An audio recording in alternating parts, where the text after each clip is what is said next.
नमस्ते विद्यार्थियों। भाषा विज्ञान के अंतर्गत आज हम तीसरी इकाई को पढ़ाने जा रहे हैं।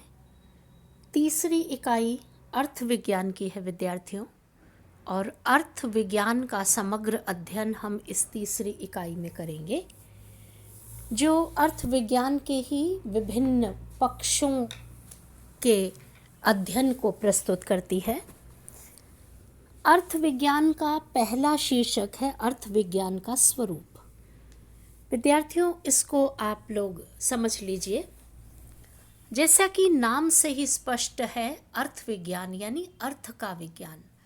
इसमें भाषा के अर्थ वैज्ञानिक अध्ययन विश्लेषण को प्रस्तुत किया जाता है, और अर्थ विज्ञान को लेकर के संस्कृत के आचार्यों ने और भारतीय भाषा वैज्ञानिकों ने इसे कई प्रकार से परिभाषित किया है। संस्कृत के आचार्यों ने यह कहा है कि यह अर्थ विज्ञान दर्शन शास्त्र की एक शाखा है, और कुछ लोगों ने इसे स्वतंत्र विज्ञान के रूप में स्वीकार किया है।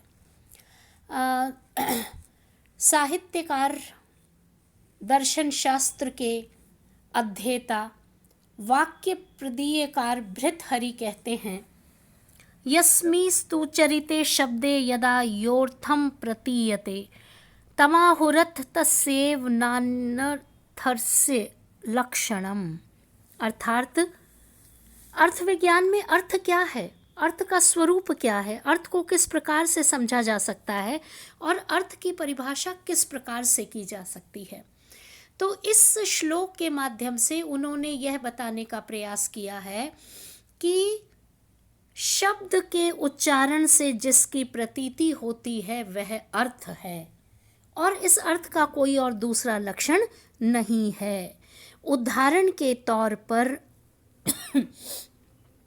यदि हम किसी शब्द का उच्चारण करते हैं और उसका जो अर्थ निकलता है, वाक्य की सार्थक अर्थ की प्रतीति शब्दों से होती है, और उसमें अर्थ जितना महत्वपूर्ण होता है, उसी अर्थ को भाषा वैज्ञानिकों ने कहा है कि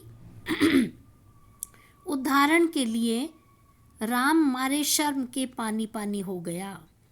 अब यहाँ पानी पानी शब्द तो नहीं है, लेकिन पानी शब्द की प्रतीति, उसका अर्थ अलग रूप में है। यह भी कहा जा सकता है कि किसी भी भाषिक इकाई के द्वारा, वाक्य के द्वारा, रूप के द्वारा, शब्द के द्वारा, ध्वनि के द्वारा हमें अपनी कर्णेंद्रियों से, अपने कान से ग्रहण करने पर जो कुछ मानसिक प्रतीति होती है वह अर्थ है। मानसिक प्रतीति यानी हम किसी भी शब्द को जब कानों से सुनते हैं और उसका अर्थ बोध हमें होता है वह अर्थ है। अर्थ की प्रतीति दो प्रकार की होती है, एक आत्म अनुभव से और दूसरी पर अनुभव से। आत्म अनुभव से हम स्वयं किसी चीज का अनुभव करते हैं, और अनुभव करने के लिए हम उसका स्वाद चखते हैं। जैसे चीनी मीठी है, इस चीनी का स्वाद जब हमने चखा है तो वह आत्म अनुभव हुआ है। लेकिन दूसरा जो रूप है वह पर अनुभव से है। जीवन के अनेक ऐसे क्षेत्र हैं जहाँ हमारी पहुँच नहीं होती, और उस शब्द की प्रतीति के लिए हमें दूसरों के अनुभव या ज्ञान पर निर्भर रहना पड़ता है। जैसे जहर, जहर को हम लोगों ने नहीं देखा, सुन रखा है, उसकी प्रतीति पर अनुभव की है।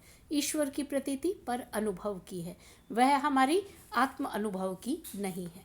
इसलिए अर्थ विज्ञान के स्वरूप में यह कहा जा सकता है कि अर्थ की प्रतीति होती है, और उस प्रतीति को हम अपने मानस में ग्रहण करते हैं, और यही अर्थ विज्ञान का स्वरूप है।